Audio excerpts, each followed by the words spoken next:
So the Eagles made a couple of key roster moves yesterday, but there's one still remaining I'm really excited about. Nick Sirianni finally addressed why Derek Barnett is getting way more snaps than Nolan Smith. Jalen Hurts, he stormed out of his press conference yesterday after what was a pretty simple question, and the rushing attack, it's about to get a massive boost. I'm Thomas Mott, this is the Thomas Mott Show.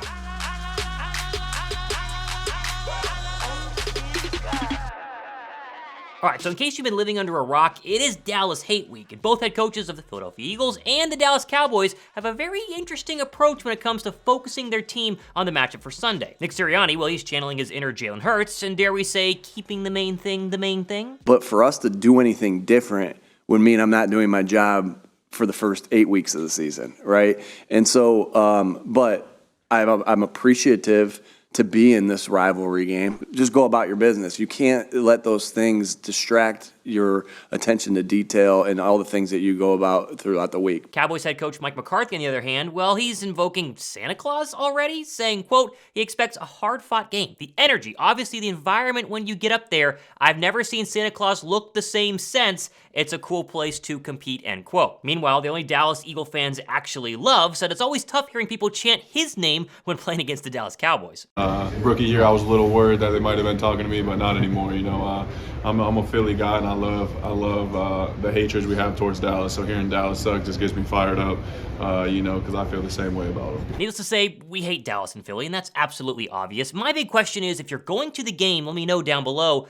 Can you please be extra loud? We really need to win this game. Beating Dallas on our home soil, sending them another loss while getting to 8 wins would go a long way in not only locking up the East, but getting that #1 seed in the NFC. Now, your Dallas hate might be very, very strong, but is it as strong as Jason Kelce's hate for Twizzlers? Apparently, he absolutely despises these things, although I agree, I can't stand them too. But I do hate Dallas a lot more. Y'all been absolutely destroying the like button over the past couple of videos. Still never hit 2,000 likes on a show? Show me how much you hate Dallas. Hit that like button. If we get 2,000 likes to show how much we absolutely despise Dallas, hit it down below. Now, speaking of hate, Jalen Hurts was at his press conference yesterday. I'm sure you've seen this already. If you haven't, though, just don't ask Jalen Hurts about his knee. Just don't do it. Yeah, but Jalen, I got to ask.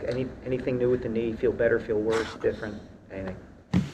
Okay, that's what I thought. Thanks. It's worth a shot. Now, some people made this a little bit bigger of a deal than it actually was. Jalen Hurts storms out of press conference. Oh my gosh, he's super mad. Well, if you actually read a little bit more, it was at the end of his press conference, and so it wasn't like he left halfway through and just walked out of there. He kind of laughed. He's like, okay, not doing this, and then leaves. Although, can I just say something? As someone who's been in press conferences like that, this is a question that has to be asked. There are tons of times where people will ask softball questions because they don't want to cause any drama because they're covering a team, and it's a big deal to be a big J journalism reporter. But at the same time, questions like this, when your superstar quarterback, maybe MVP candidate, leader of your football team, is clearly limping the past couple of weeks, he's clearly hurt, yet not showing up on the injury report. What's the update? Tell us about it. I know you're not wanting to answer the actual question, but can you at least give us a little hint here? It's not the worst question in the world, but it also, isn't the worst idea just to leave, because then you are just there so you won't get fined. Now, speaking of injuries, star left tackle Tyron Smith for the Dallas Cowboys yesterday missed practice with this neck injury. He should be limited today. Definitely keeping an eye on this, because if Smith can't go, the Cowboys will be down to their 3rd string left tackle, which would be pretty darn good for, let's say, the closer Hassan Reddick, or Mr. Underrated himself and Josh Sweat, who has very similar numbers this season to future Eagle Micah Parsons, by the way. Fun fact, if you share that stat between Sweat and Micah Parsons to a Cowboy fan friend of yours, watch him go absolutely berserk and just shrivel under the idea that, Micah Parsons, he just can't be only as good as Josh Sweat. No, he's much, much better, I promise. Don't look at the stats. Now, if only we could get Nolan Smith more reps than Derek Barnett, that way you could actually have the complete domination of the Eagles pass rush. But seriously, why did Nolan Smith get 4 snaps against the Miami Dolphins? Derek Barnett got almost triple that, and yet Nolan Smith's stats are already way, way better than Derek Barnett. I thought the idea was to maybe showcase Derek Barnett for the trade deadline, but after nobody decided to take number 96, it feels like now's the time to maybe kind of implement the Nolan Smith package a lot more than the Derek Barnett package. And clearly, I'm not the only one thinking this. As you see, Josh Davis, the Philly Special Show, absolutely agree with a fan on Twitter saying, take Barnett's snaps away, give them back to Nolan Smith. Hey, Nick, what do you say about this whole idea of giving maybe Nolan Smith just a couple more snaps? Yeah,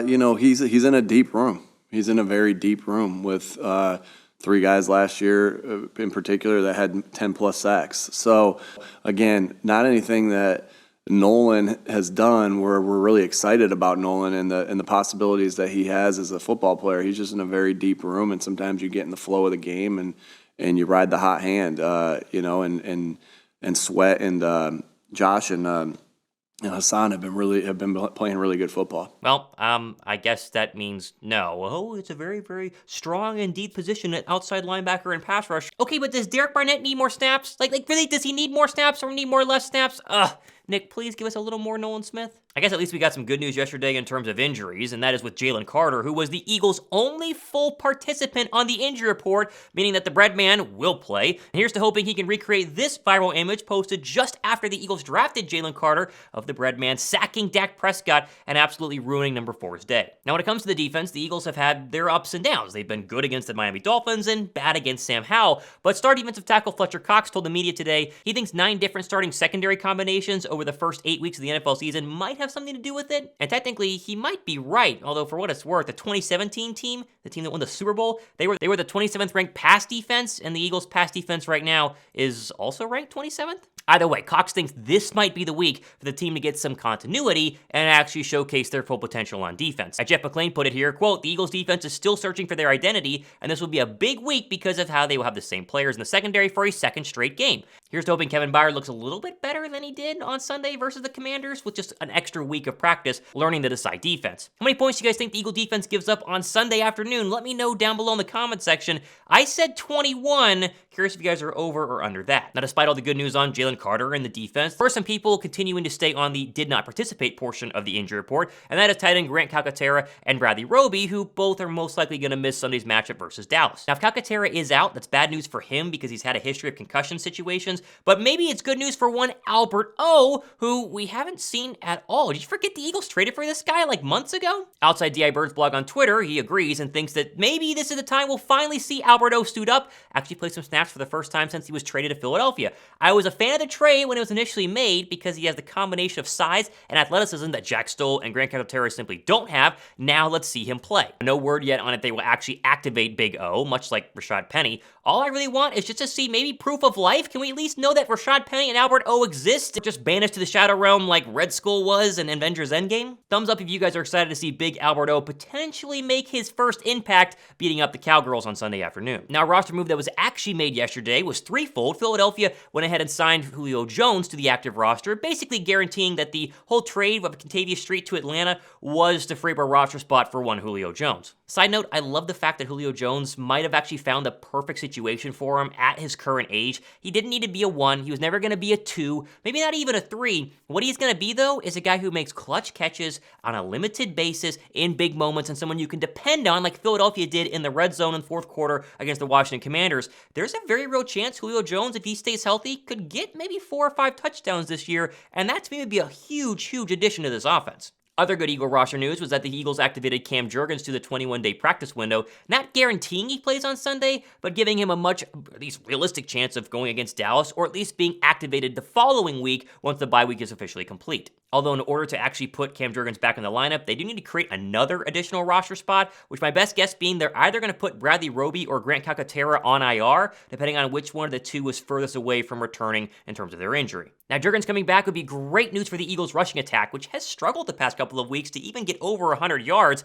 And according to this advanced metrics tweet by Shane Haft, the Eagles are light years better when Jurgens is on the field running the football than without him. Now, they could just reduce Kenny Gainwell's carries, maybe give those back to DeAndre Swift, or maybe to that mysterious Rashad Penny, you might have heard his name. The Eagles' rushing attack could get back to its 150-plus rushing yard a game form. What do you say, Coach Sirianni? Yeah, he's the number 2 because I think I was asked about this too, and I said there's things that you don't see that were obviously in practice. He's our number 2 because we believe it right now. He's the second best running back on our team. Yeah, well, again, I tried, but Nick has other plans when it comes to Nolan Smith and other plans apparently when it comes to Kenny Gainwell. But guys, I'm doing the work. I'm trying, right? Now, finally, we all know the NFL trade deadline came and went, and there were a lot of reports of this player, a lot of reports of that player that technically did not come true. However, we do have some further proof that Philly was trying. They were picking up the phone calls, as the Bears GM Ryan Poles said yesterday. They wanted a late first round or an early second rounder for a corner, but never got that high of an offer for Jaylon Johnson, which is kind of as I expected. Howie probably really wanted Jaylon Johnson, but offered a 3rd or a 4th round draft pick, maybe a 3rd plus a 6th, and the Bears said, no, we need a late 1st or a late 2nd, and then Howie Roseman basically responded with this. I got plenty more stuff happening over the next couple of days and weeks. Be sure to go ahead and subscribe. By the time you're watching this, we might have hit 24,000 subs. If we're not there yet, maybe just go hit the red subscribe button, just like right below the like button down here. If you guys hit that, I'd greatly appreciate it. And turn on the notification bell, because there's a bunch of you guys who never even see my show each day, despite being a subscriber. So if you like it, you might want to hit the notification bell as well. I'm Thomas Mott. Again, plenty more shows happening, and then we'll be live on Sunday, myself and Josh Davis. I'm Thomas Mott. This is The Thomas Mott Show.